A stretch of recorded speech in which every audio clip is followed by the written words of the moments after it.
Now we'll do question 11. Okay, for question 11,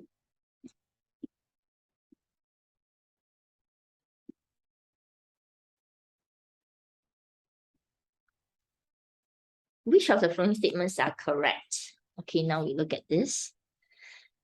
Let me make it small. Okay, which one are correct? Okay, so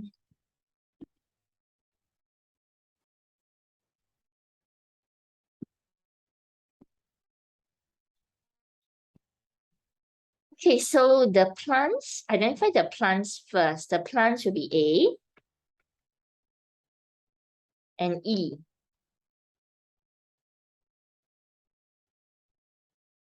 Okay, so there are actually two food producers.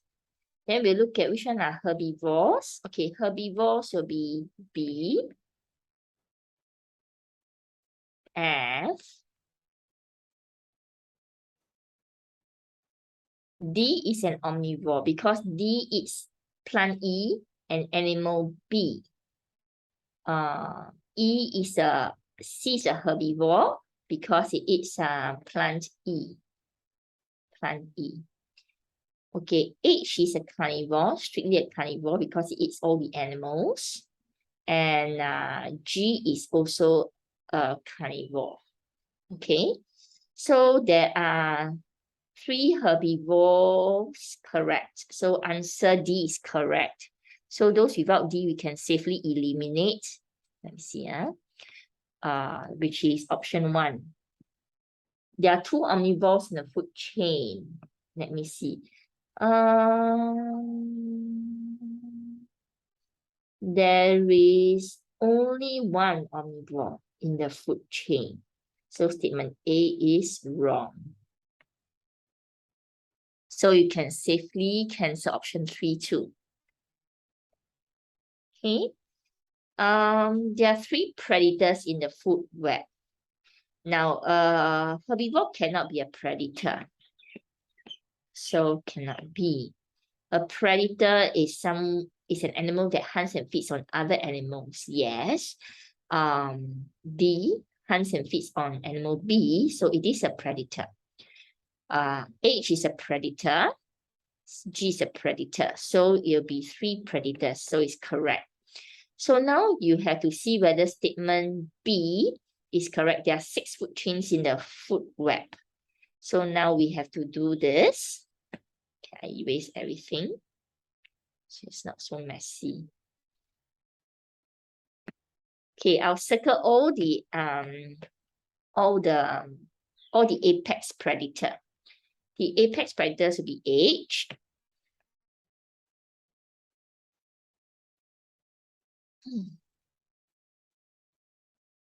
Yeah. So the apex predator will be H only. Once I register apex predator is H only, then now you try. Option 1, A, B, D, H. Food chain number 2, A, B, D, G, H. Option number 3, A, F, G, H. A,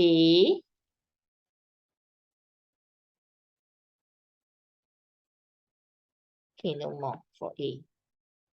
Then now we'll look at E. E, F, G, H. E, C, H.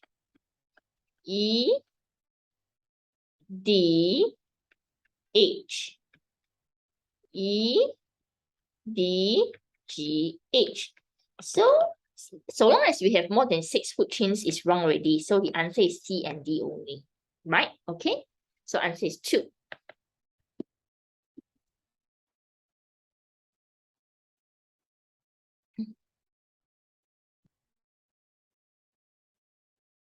Now we'll look at question 12. For question 12, answer is 1. Okay, now contain nectar.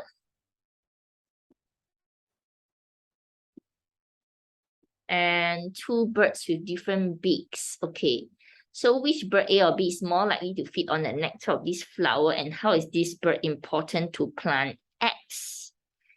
To feed on the nectar which is deep in, it must have a curved beak that's long enough, all right, to curve inside. Now, this one would be more of like, like the woodpecker, chipping off the bark and so on. So no. So answer will be on A. And while it feeds on the nectar, it will help to pollinate the flower. So answer is 1. Okay, 1.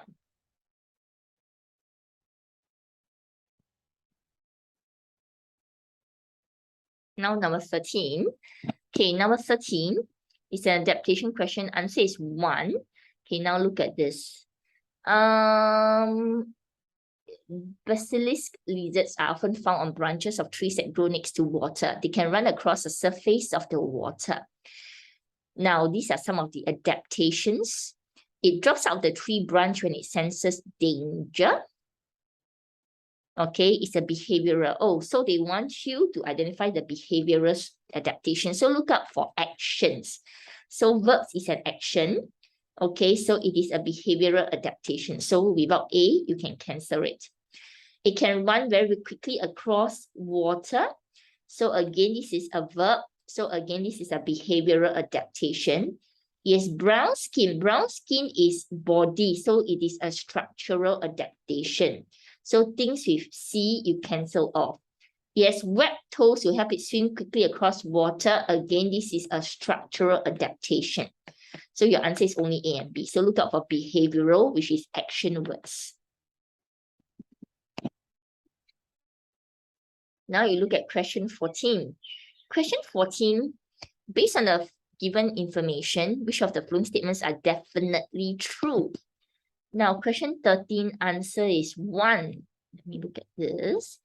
At point A, it has not float past the boat yard. It has not float past the street hawkers, which discharge waste into the river. So you must read the information given. So part A, yes, it is the least polluted. That is true. So A is correct. True. The river at point C is more polluted than the river at point B.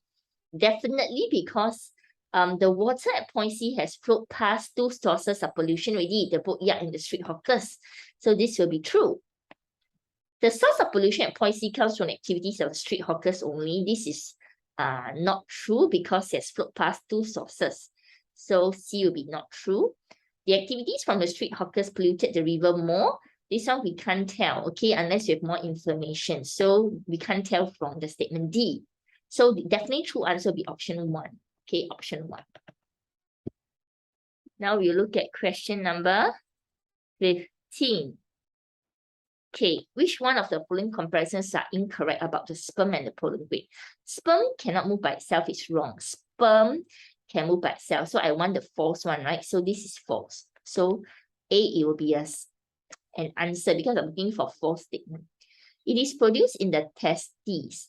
Sperms are produced in the testes, correct, and pollen grains are produced in the anther. So this is true. So I can't choose statement number B. It contains hereditary information. Pollen grain does not contain hereditary information, which is wrong. So statement C is also wrong. So the answer is option 3.